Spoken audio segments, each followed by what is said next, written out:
Radiotherapy Podcast con Dr. Carlos Tovar.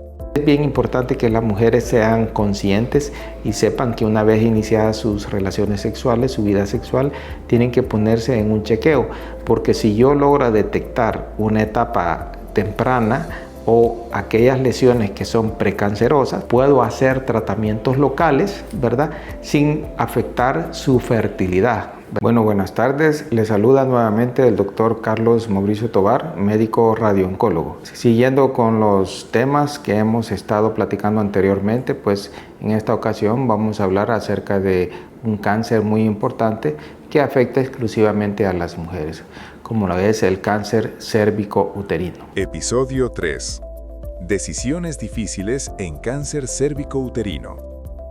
¿Qué pasa si el plan no va como debería? Cuando nosotros hablamos de un cáncer cérvico-uterino, estamos hablando específicamente de aquel tumor que aparece en el cuello del útero, en el cuello de la matriz, como normalmente o popularmente lo conocemos. Esta es una enfermedad que aparece principalmente con el crecimiento desordenado de una de las células que se encuentran en este sitio, y poco a poco va avanzando, va afectando otras estructuras, y dependiendo de la afección, así va a ser la etapa clínica.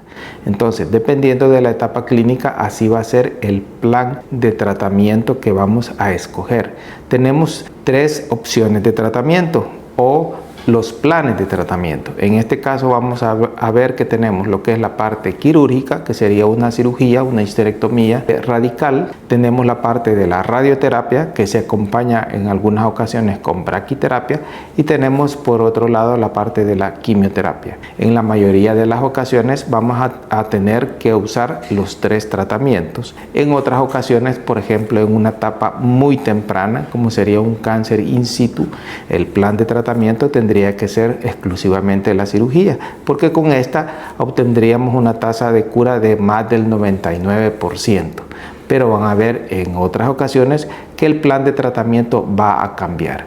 Como les mencioné anteriormente, el plan depende prácticamente de la etapa clínica. Muchas veces el plan puede fallar porque probablemente no hemos hecho una etapa adecuada, o el abordaje de tratamiento según la etapa no ha sido el adecuado. Pero esto pasa muchas veces cuando la evaluación del plan de tratamiento no ha sido hecha por médicos especialistas, que en este caso se llaman los médicos oncólogos. Así hay que tener mucho cuidado, porque el plan tiene que ser hecho exclusivamente por los médicos oncólogos, en este caso cirugía oncológica, oncología clínica y el médico radiooncólogo, para tener resultados satisfactorios. ¿Qué significa realmente cambiar el plan en oncología? Cuando nosotros hablamos de los planes de tratamiento, muchas veces los podemos ir variando en el transcurso del mismo tratamiento, por así decirlo. Vamos a poner un ejemplo. Tenemos una etapa 2A, 2B, en la cual el paciente vamos a comenzar con radioterapia y con quimioterapia. Pero en el transcurso del tratamiento el paciente puede tener alguna complicación, como por ejemplo un sangrado abundante excesivo. Entonces tenemos que revalorar el caso y ver si optamos por un abordaje quirúrgico en ese momento, ya sea una histerectomía simple para detener el sangrado, o por el contrario podemos tener una obstrucción de la vía urinaria y vamos a necesitar de otra especialidad, como son los urólogos, y ir a colocar un sistema de un drenaje adecuado, que sería a través de la colocación de ciertos catéteres. O sea, este es un tratamiento dinámico en el cual el plan inicial de tratamiento puede variar durante el tratamiento o posterior al tratamiento. Con lo que quiero decir que no son planes estrictamente que se van a llevar a cabo como se han planeado al inicio, sino que estos pueden variar según el transcurso de la enfermedad, según la respuesta que tengamos al mismo tratamiento, y así vamos a ir modificando y haciendo los planes necesarios para tener el mejor éxito posible al final del mismo. ¿Qué tan frecuente es que tengamos que modificar un tratamiento en cáncer cérvico-uterino? Cuando nosotros instauramos el plan de tratamiento, que eso lo hacemos al inicio, cuando hacemos la evaluación inicial, es muy raro que lo modifiquemos, a menos que ocurran ciertos incidentes, como ya lo habíamos mencionado, un sangrado, una obstrucción, o por el contrario tengamos progresión de la enfermedad, que lo podemos ver, por ejemplo, si el paciente se comienza a poner ictérico, tenemos que sospechar que el paciente tiene metástasis hepáticas. Si el paciente me convulsiona, tenemos que sospechar que el paciente ha tenido progresión al sistema nervioso central. Si hay una fractura patológica, que la enfermedad ha progresado al hueso. Entonces nuestro plan va a cambiar. Lo vamos a enfocar dependiendo de la complicación que tengamos, dependiendo si la enfermedad ha progresado o si tenemos simple y sencillamente algún desequilibrio o algún efecto secundario del mismo tratamiento. En el caso puede ser un proceso diarreico que me hizo que el paciente tuviera un desequilibrio o que tuviera una alteración de su estado general, hipotensión, deshidratación, hipoglucemia. Entonces en ese momento el plan cambia. Hago una pausa, ¿verdad? Mejoro o le doy tratamiento a la complicación y luego retomo el plan. Entonces, en todas estas circunstancias vamos a tener estas modificaciones. Esto es importante que el paciente lo sepa, que el familiar lo sepa y que la población esté enterada, que estos planes no son estrictos, no son que se van a llevar a la cabalidad, sino que durante el transcurso de la evolución podemos ir haciendo las modificaciones necesarias y los cambios en el plan de tratamiento que sean necesarios. ¿Cuál es el tratamiento estándar en cáncer cérvico-uterino y por qué es tan importante seguir tiempos y secuencias? El tratamiento del cáncer de cuello uterino depende exclusivamente de la etapa clínica. Cuando nosotros hablamos de etapa clínica es porque clínicamente yo puedo decir si un paciente está en una etapa 1, etapa 2, etapa 3 o etapa 4. La etapa clínica depende de dos factores, del examen físico, de la biopsia y de los estudios de imagen. Entonces, yo necesito esos tres puntos o tres abordajes para yo poder hacer mi etapa clínica. Por ejemplo, tenemos una etapa 1 cuando el patólogo me dice que hay un cáncer invasor, pero clínicamente está localizado. Al examen físico se encuentra exclusivamente en el cuello uterino y en los estudios de imagen no hay enfermedad fuera de lo que es el cuello uterino. Esa, digamos, sería una etapa 1. La etapa 2 es cuando el tumor ya afectó ciertas áreas que están cerca del cuello uterino, como serían los ligamentos que me retienen el útero en su posición, que son los parametrios. Entonces estamos hablando de una etapa 2. Cuando ya tenemos afección de ganglios pélvicos, que para eso me tengo que hacer uso de una tomografía, entonces probablemente estamos ya ante la presencia de una etapa 3, o cuando el tumor está fijo a la pelvis, ya los ligamentos están infiltrados, todo el tejido subcutáneo está infiltrado, estamos hablando de una etapa 3. O cuando ya tenemos una obstrucción de la vía urinaria o el tumor ya penetró a la cavidad de la vejiga o a la mucosa del recto. Estamos hablando de una etapa 3. Por el contrario, cuando yo ya en los estudios de imagen he detectado que hay una enfermedad metastásica principalmente en lo que es pulmón, hígado o sistema nervioso central, entonces ya estoy en una etapa 4. Como podemos ver, vamos a hacer uso de lo que es el estudio histológico, del examen físico y de los estudios de imagen.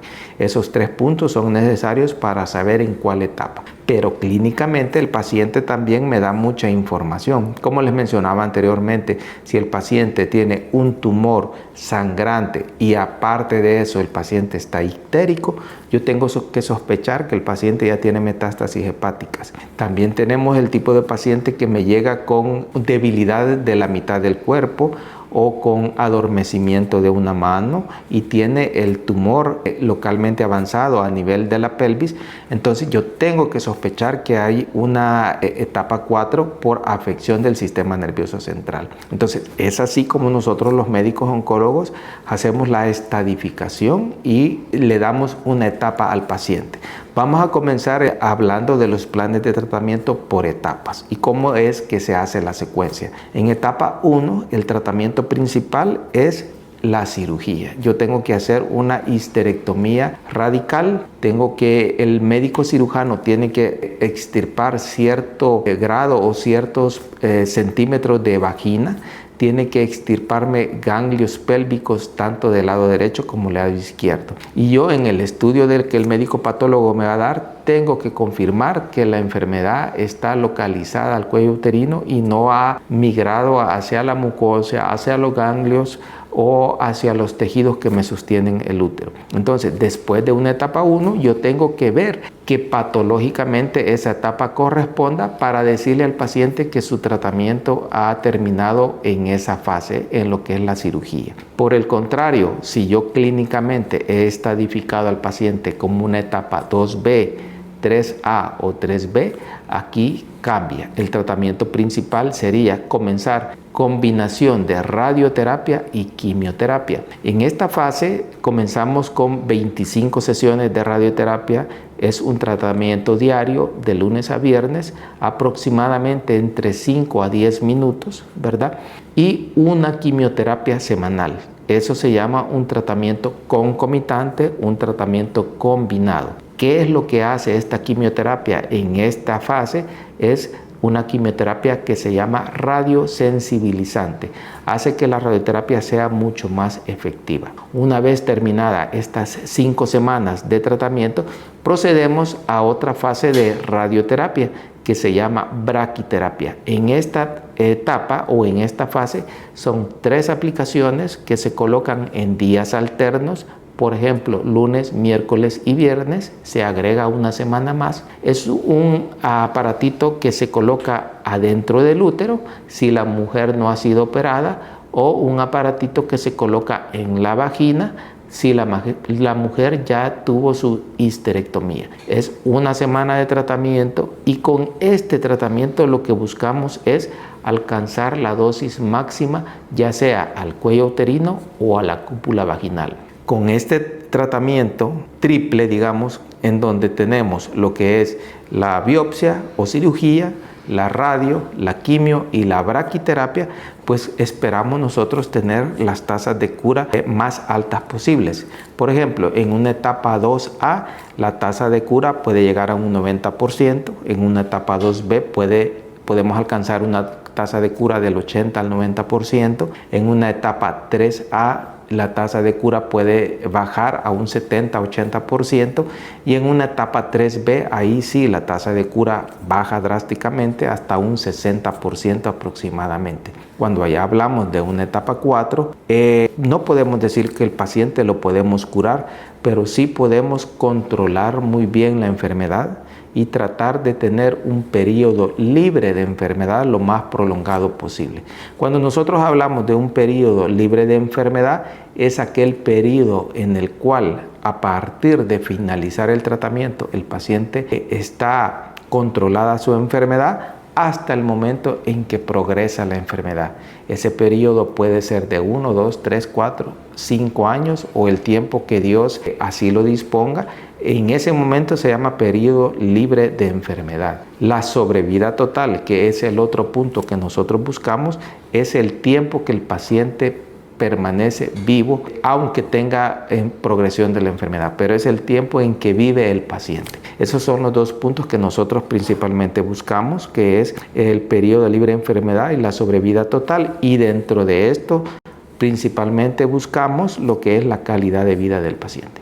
¿Cuál es el punto de inflexión para decidir que los efectos secundarios son más peligrosos que el cáncer mismo y optar por suspender el tratamiento?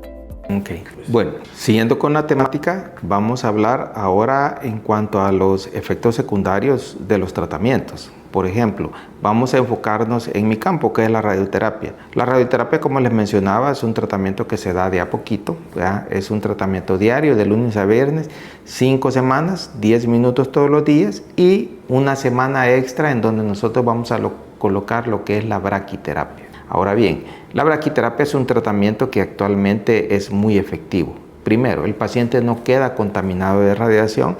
El paciente puede estar a la par de cualquier persona, puede tener un bebé en brazos, puede estar a la par de una mujer que esté embarazada y no va a pasar absolutamente nada. Luego, la radioterapia no bota el cabello, la radioterapia no altera lo que son las defensas, no me va a bajar lo que es la hemoglobina, no me baja los glóbulos blancos ni las plaquetas. Es un tratamiento bien seguro para el paciente y para las demás personas. Conforme yo voy avanzando en los días y conforme la dosis se va acumulando, vamos a ver que van a ir apareciendo algunos efectos secundarios. ¿Cuáles son estos efectos secundarios? El paciente va a obtener un poquito de disuria. ¿Qué es la disuria? Es el ardor al orinar. El paciente va a tener aumento de la frecuencia urinaria, ya sea en el día, que lo vamos a llamar poliaquiuria, o en la noche, que lo vamos a llamar nicturia. Poco a poco el paciente va a ir presentando esas molestias. Eso es a nivel de la vía urinaria. A nivel gastrointestinal vamos a tener lo que es aumento del patrón defecatorio. Todas las personas tenemos un patrón normal. Muchos van una vez en la mañana al nomás levantarse, otros van 2 veces en el día, otros van cada 2 días. Entonces, ese patrón normal de cada paciente se va a ver alterado y generalmente lo vamos a ver con el aumento del patrón defecatorio, que generalmente es sin llegar a tener un proceso diarreico líquido, ¿verdad? Aunque también lo podemos presentar. Generalmente, si hay diarrea, lo vamos a ver ya en las últimas 2 semanas de tratamiento, y posterior a finalizar el tratamiento también podemos ver. Otros efectos secundarios son el cólico, podemos tener debilidad generalizada, podemos tener una sensación de irritación en el cuerpo, como que si tuviéramos fiebre, y cuando nos tomamos el proceso febril puede andar ahí entre 37.7, 38, sin sobrepasar los 38.5 centímetros. Es como una febrícula. Vamos a tener decaimiento, dolor de cuerpo, vamos a tener mucho sueño durante el día y algunos pacientes van a presentar disminución del apetito. Todas estas son molestias que va a depender, además de cada paciente, va a depender también si el paciente ya tiene ciertas comorbilidades. No es lo mismo un paciente que no sea ni diabético, ni hipertenso, ni tenga problemas de tiroides, al paciente que está descompensado de todas estas enfermedades. Cada paciente es diferente. Muchas veces también vamos a tener aquel tipo de pacientes que durante el tratamiento se nos complica. Por ejemplo, vamos a tener pacientes que a mitad de tratamiento presentaron un sangrado, se vino abajo la hemoglobina. Estos pacientes tenemos que manejarle esa complicación. Los mandamos a transfundir, los mandamos a hacer exámenes de control para ver si no hay un proceso infeccioso de vías urinarias y le tenemos que dar su tratamiento específico para esa infección. Vamos a tener pacientes que presentan dolor, los vamos a mandar a darle su analgésico. Los que se nos deshidratan, les vamos a poner suero, o simple y sencillamente a aquellos pacientes que se nos han decaído. A estos pacientes les podemos poner sueros con vitaminas, sueros con proteínas, ¿verdad? O ciertos estimulantes del apetito que nos van a ayudar a que el paciente se sienta mucho mejor durante el tratamiento. La quimioterapia nos va a dar muy pocos efectos secundarios porque es una dosis pequeña de un medicamento que generalmente lo que nos va a producir es un poco de náuseas, muy poca diarrea la que nos puede ocurrir, no nos va a botar el cabello, tal vez un poquito de decaimiento, pero quizás son más pronunciados los efectos secundarios de la radioterapia que de la quimioterapia. Con la braquiterapia, el único efecto secundario que vamos a tener, que es bastante leve, es el ardor al orinar, debido a que en cada aplicación de braquiterapia se coloca una sonda que permanece aproximadamente como por 1 hora, hora y media, que es el tiempo que dura el proceso de la braquiterapia. Y esta sonda lo que me hace es hacer una pequeña irritación en la uretra y eso me va a generar una pequeña molestia de ardor. Se incrementa lo que es la disuria. Para esto pues vamos a poner algún antiinflamatorio, algún antiséptico urinario y generalmente a las 2 o 3 semanas la molestia ha desaparecido. Indicadores clave determinan que un tumor no está respondiendo al tratamiento y en qué momento decide que es necesario cambiar de estrategia. Cuando nosotros hablamos de cuello uterino, de cáncer de cuello uterino, ya sabemos que hay ciertos tumores que responden bien y otros que responden mal. Gracias a Dios, en el 80-90% de los casos, La histología más frecuente es el carcinoma de células escamosas. Este tipo de tumores responde sumamente bien a lo que es el tratamiento de radio y quimio. Por el contrario, tenemos otras histologías que son un poquito más agresivas y son un poco más difíciles de tratar. En este caso tenemos el adenocarcinoma, pero hay otras todavía que son mucho más difíciles, como son los sarcomas de cuello uterino o de útero. En estos casos muchas veces han habido pacientes que no han tenido la respuesta que nosotros deseamos. Han habido pacientes que aún dando las 25 sesiones de radioterapia todavía persiste una actividad tumoral macroscópica. Esto es malo, es un paciente de mal pronóstico. La tasa de cura baja drásticamente y aquí tenemos que hacer cambios en el plan. Muchas veces tenemos que continuar con otras 10 sesiones de radioterapia. Tenemos que prolongar los esquemas de quimioterapia y en otras ocasiones tenemos que hacer uso también de ciertas abordajes quirúrgicos que nosotros le llamamos cirugías de rescate. Pero cuando un paciente pasa que presenta poca respuesta al tratamiento de radio y quimioterapia, el pronóstico es muy malo. Gracias a Dios, como yo les mencionaba, este tipo de pacientes es la menor cantidad que tenemos. La gran mayoría de pacientes van a tener una respuesta favorable al tratamiento combinado de quimio y radioterapia. ¿Con qué frecuencia debe adaptar el tratamiento por barreras económicas o de acceso? ¿Y cómo define qué partes del protocolo son innegociables? Los tratamientos para el cáncer de cuello uterino actualmente están disponibles a nivel nacional. Tenemos tratamientos que están a nivel del Seguro Social. Tenemos en el Ministerio de Salud, hay tratamiento completo, hay cirugía oncológica, hay quimioterapia, hay radioterapia. Y de la parte privada hay también el tratamiento completo. Un paciente no tiene que salir fuera del país para tener un tratamiento que nos obtengamos una tasa de cura muy alta o un tratamiento muy exitoso. Pero hay un punto muy importante, que es el tiempo.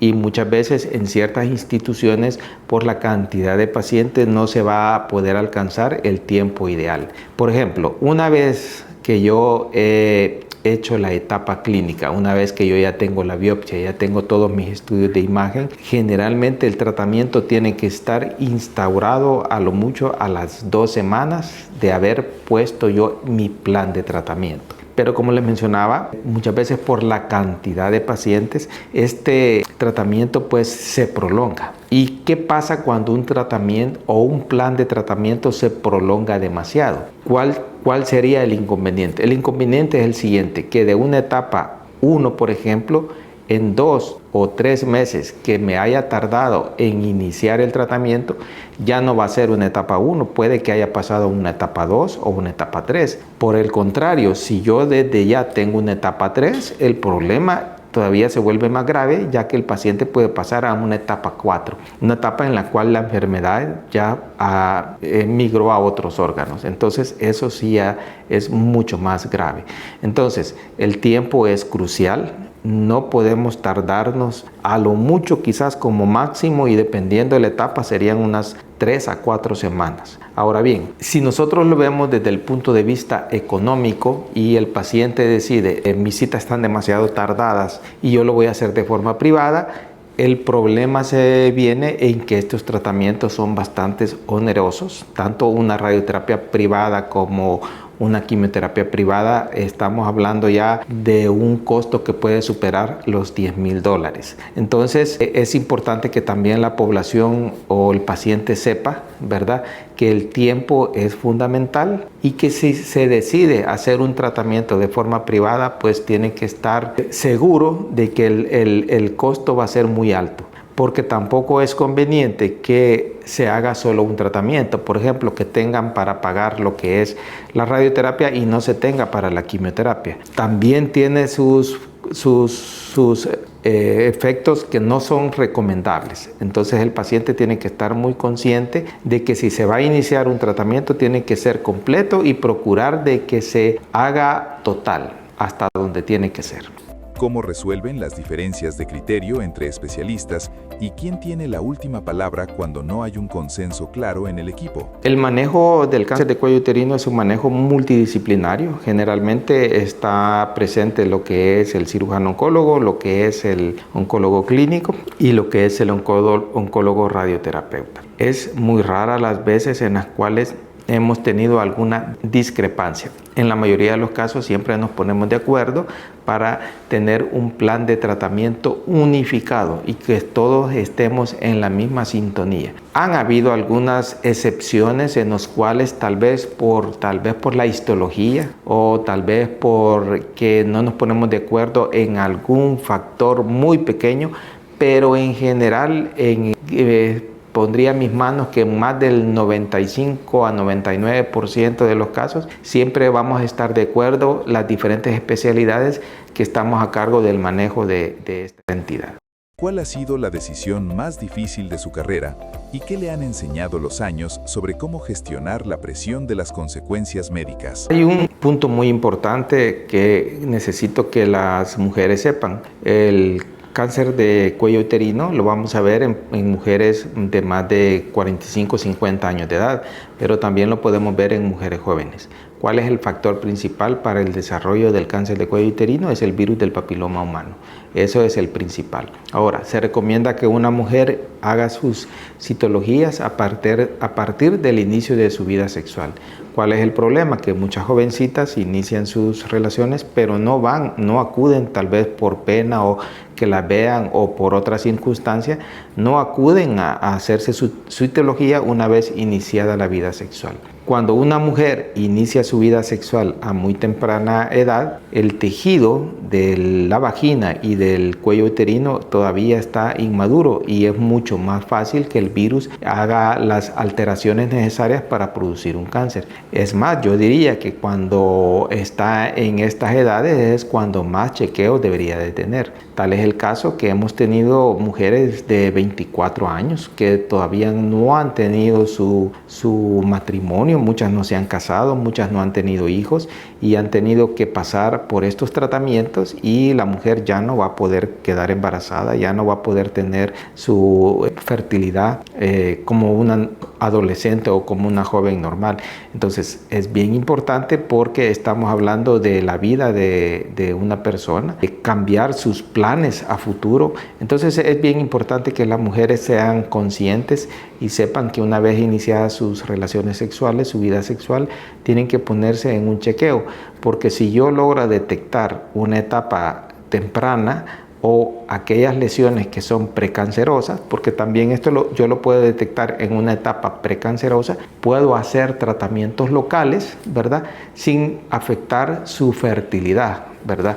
Pero ¿qué pasa? Que cuando ya tengo el cáncer instaurado, ahí sí definitivamente es muy difícil que la mujer vaya a tener su fertilidad normal. Entonces es bien importante esta reflexión que las mujeres tienen que hacerse sus chequeos. Hay otro punto bien importante, que si yo sé cuál es la causa más frecuente, ¿por qué no prevengo? Y la prevención está en la vacunación. Acordémonos que ya tenemos lo que es la vacuna para el virus del papiloma humano. Acordémonos que las dos cepas más frecuentes es la número 16 y la número 18. Tenemos ya la vacuna que es para 9 cepas, ¿verdad? Que son las 9 cepas que en conjunto me van a dar más del 80% de los casos. Generalmente la Organización Mundial de la Salud recomienda iniciar la vacunación a partir de los 9 años, 2 dosis, ¿verdad? Se da una en el día 0 y la siguiente se da a los 3 meses. O si la mujer o la joven o la niña o la adolescente ya llegó a los 14, 15 años, se recomiendan 3 dosis. Al día 0, a los 2 y a los 4 meses. Serían 3 dosis.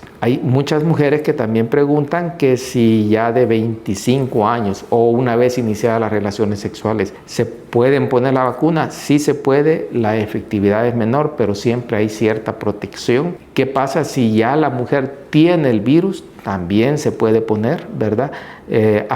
Incluso hasta los 45 años. Se recomienda también en mujeres inmunocomprometidas, que son diabéticas, hipertensas, mujeres con VIH, se recomienda poner también lo que es la vacuna del virus del papiloma humano. Entonces, en resumen, mi reflexión es, primero, el chequeo ginecológico adecuado una vez iniciadas las relaciones sexuales, y en aquellas todavía ir más allá y colocar la vacuna a nuestras hijas, a nuestras hermanas, a nuestras vecinas, llevar la información y compartir esta información, porque yo puedo prevenir el aparecimiento del cáncer actuando de esta manera.